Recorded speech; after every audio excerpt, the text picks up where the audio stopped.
so much for welcoming me into your establishment. I really appreciate it. Thank you, Tommy. You are welcome to the clinic. I'm really excited for you just to show me around and just tell me about your clinic. Tommy, like we said, you just come to Lakewood Family Clinic. This is 1400 McIntyre Lane, and the suite number is 180. We're in Lakewood, Maryland. The zip code is 2774. For the sake of people who might be interested in the clinic, the phone number is 301-925-7022. Fax number is 301-925-4463. And here's the waiting area. This is where the patient, when they come in. You've owned this, I believe you said, for over 6 years. That's correct, very correct. Yeah, so I'm excited for you just to take me around and show me. Thank you. Yes, come on in, Tommy. Yes, sir, Tommy. This is an example of one of our rooms in this place where we see the patient. So what type of services do you provide? Is it only for children? What is it about? We see all age group, children to adolescents to adults to even the old, the very old, the geriatric population. Okay. We also see GYN. The only thing I don't do is deliver babies. Oh wow, really? That's correct. So how many patients do you get in an average day? Like how many patients do you have altogether actually? Yeah, I mean in a typical day, probably say about 32 to 35 patients. Wow. My client profile is up to, give or take, about 10,000 that I have in the clinic that are very active right now. 10,000 patients. Wow. And are you the only doctor here? Yes, resident doctor, I'm the only one, but I have students coming in with me every time, and I have consultants, that specialists coming to the office. Wow, that's amazing. That's amazing. I want to know, if I came here, how would you accommodate my needs? What type of services would you, if I was a child, what type of services would you provide for me? If you're not a child, I consider you as a grown-up. You won't be seen in this room. There's another room where I will take you as a grown-up woman. Come with me, come on. All right. Like I told you, Tommy, this is a typical adult room where you would typically be seen as an adult. So where we have all the equipment we will need to examine you, the table, everything. It's a typical adult room. Yes, about the 10,000 patients that you see. Can you tell me more about like how that is for you?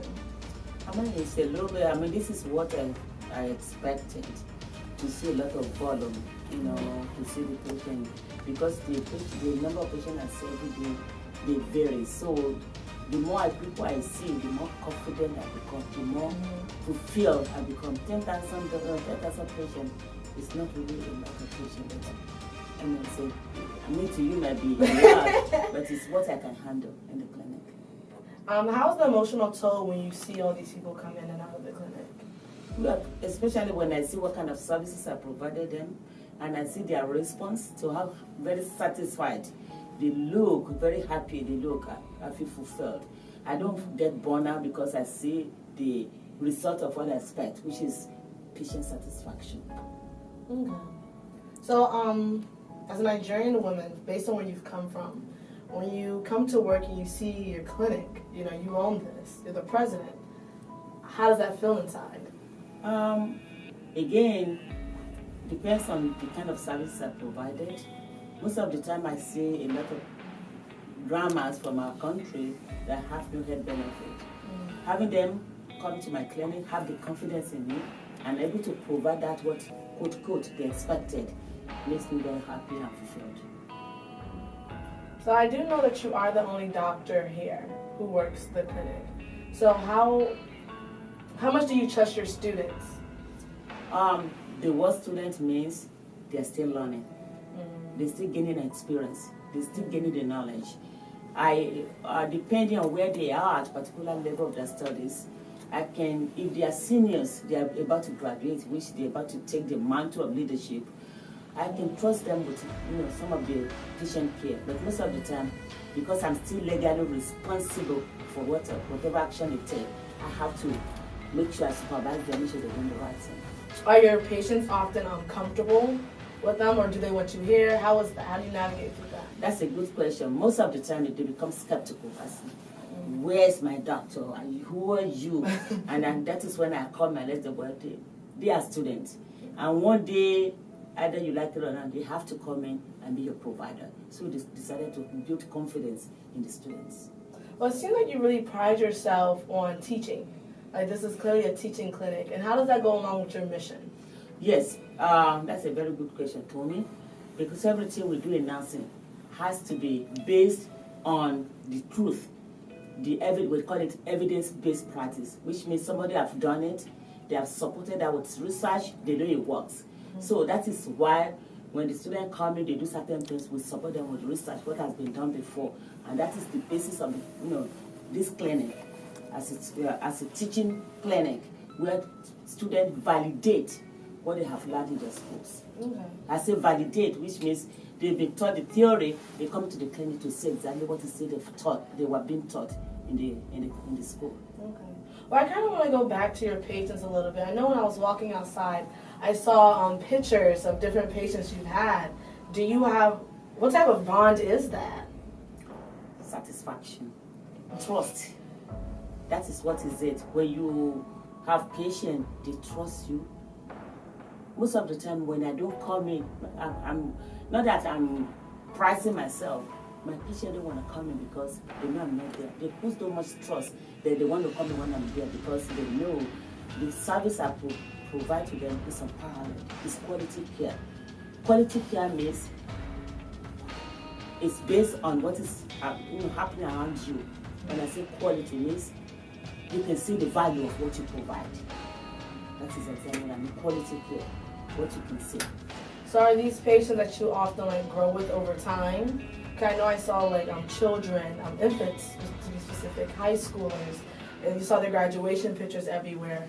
So do you grow with them over time, or is it more so they just kind of come in as an adult, or they come in 12th grade and you just have that type of bond?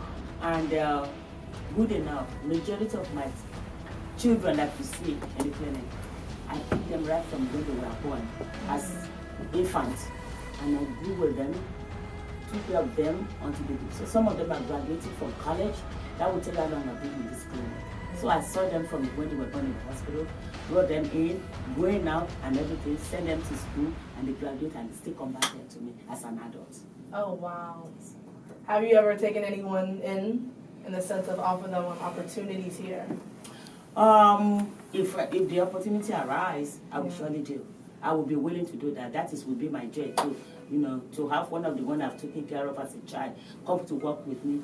Actually, one of them will be coming next summer. He's a medical student, second year medical school student. And I can't wait to have that particular child to come back and work with me in the clinic.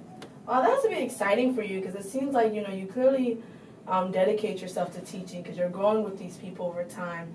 You're providing them health services. Then even after college, you're providing them educational services. So from here to Nigeria, when you do the initiatives, it seems like you're really dedicated to getting back to a bigger community. That's correct. So kind of going back to your initiative, I did see some pictures of and flyers. I saw pictures and flyers of the initiatives you had in Nigeria. How does that all tie in? See, like I said, when you come to a practice like this, you look at what is very common. I won't use the word prevalent because I want to be a little bit away from science word and medical terminology. When you see a patient that you really know the problem that you see every day, and you can tie them to the problem you've seen in Nigeria before you come here, that is a connection between the two. So that is when you see the kind of care we provide in America. You see what is lacking in Nigeria. So you try to take back to Nigeria where you come from and see that you can make a difference. If people can see, what is it they have not done that is different from what America is doing. And that is where we try to take the health practices back to Nigeria. And that is why I come in. Every year I go to Nigeria for the health missions. So how do you get your staff out there? Being that, you're the main doctor, and you mainly have students. Do you encourage the students to come out? Do you get volunteers? How do you get the staff out there to support this? To support these communities. How much effort does it take? Actually, it's one of the things the schools advocate when you provide services. When you go for medical mission, it's like an experience that is needed when you grow up as a practitioner. when they come out of school. Actually, schools and colleges, they encourage what they call medical mission to third world countries. So when I offer them this one, is the opportunity to go to Nigeria. They embrace this because it is, it's part of their curriculum that they can actually be proud to be. So, if you can describe your experience, going through the 10,000 patients here and the initiatives you do in Nigeria, embodying, let's say, like 2 words, how would you describe that for you? I would say it's not too burdensome. It might seem to you burdensome, but this is what I'm used to. Actually, the expectation is even higher in Nigeria, where I love to do things like that. When you get the satisfaction again, you don't feel burdened. I don't feel burdened. Actually, I feel fulfilled when I see the kind of the quality and the quantity. I wish the quantity, the load, the patient load that I see in Nigeria. I'm used to that here in the clinic. Wow. So it doesn't make any difference to me. I feel like I can never see what you do as burdensome because of how honorable your job is. I feel like, it just makes me wonder what type of patients, like, from here to Nigeria, have you ever had like a situation that's impacted you? It's taken a toll. Like, what's been the most, I guess, detrimental situation, and how did you navigate through that? See, this is, we are talking about 2 different countries. Yeah. In US, when you provide services and you see what you do, your patient honor you, you see the feedback. But in Nigeria, when you provide services, maybe because the services were not readily available to them, most of the time you feel a little bit sad because you think things should be done differently in Nigeria, compared to where this is done here. You don't see the kind of services in Nigeria. So a lot of time I go to Nigeria, at the end of the day, I might feel a little bit fulfilled, but I still wish I could do more because people don't, the health care delivery system in Nigeria, to say, you can't compare with to US. It's different because everybody knows they are right. Services are available, but in Nigeria, it's not the same. You feel sad, you see children are dying, you see children needing so many things, and you feel this should be a different way, to help the kids better, the children, and they're limited. Surprisingly, when I went to Nigeria, we couldn't even get the support we needed from the government. I'm sorry to say that. No. It's like every step you have to take, you have to ask, can I do this? Can I do that? It's like, no, you can't do that. So nobody appreciates what you did. And it's very sad. Yeah. I completely understand. When you wake up every morning and you come to this clinic, what is it like for you? In the sense of growing up as a child who lost her mother, coming to a country and then having to navigate through different cultural norms and finances, things of that nature. And then now you own this business. When you wake up, what do you say to yourself? How does that feel? I will say to myself, you can still do more. Yeah, you can still do more. People that have needed you most, you can still provide more. Nothing's ever sufficient. I wake up every day, I reflect on the day before. I say, I could have done these things differently. I could have reached more to other people that don't have most of the time I see people that don't have health insurances. They are self-paid patients. They can't afford it. And most of the time I look at them, it could be me, it could be my parents. And I see what is it that I can do to help them. If they don't have money, it's okay. Everything is not about money. I just want everybody to, to be well and reflect on the care I provided to them. Okay. So what's the next step for you? You think there can be more done? Do you see yourself opening a practice? What is something that what's the next step in your journey? The next step in my journey is I need to take this clinic a little bit further. I'm planning in the future to have a branch of this kind of nature of clinic in Nigeria that is going to help people that cannot afford health care. It's not about money, like I said, it's not about money. It's about patient care. It's about, reaching out to, I would call it humanity. Yeah, it's about money. We get the money to pay for the services, but at the same time, money is not the key, but for satisfaction. What is it that you can do for people? How do people know your value, the value of what you care? That is the most important thing. That is why we go to Nigeria every year for medical mission. Yeah. I don't know, like, how do you manage your life with this clinic, the initiatives you do in Nigeria, being a mother and a wife? How do you manage your life, the business, though? Okay. I think I needed some time to relax. Relaxation, I can't be born out. I still need to be a little bit relaxed, take care of my home, take care of my children. What I do at my spare time is just find time to travel, enjoy myself. I have a husband to take care of. I don't want, my day-to-day work load to interfere with my marital status. I still try to balance the two of them together. So a typical day when I don't feel like working and I have to because I want the clinic, I decided to say, well, today I don't feel good. I can still take some time off, which is where the understanding comes in between you and the patient. You understand? I work together. I say, well, if I don't feel good, I can make up some other day. I just go home, stay with my kids and stay with the family to compensate for this time, stressful person. Do you see this clinic as a legacy? Oh, yes, I definitely, because I'm trying to see if I can get one of my children to take my place and continue the practice. If there's one thing I'm going to take away from this conversation, what would you like for it to be?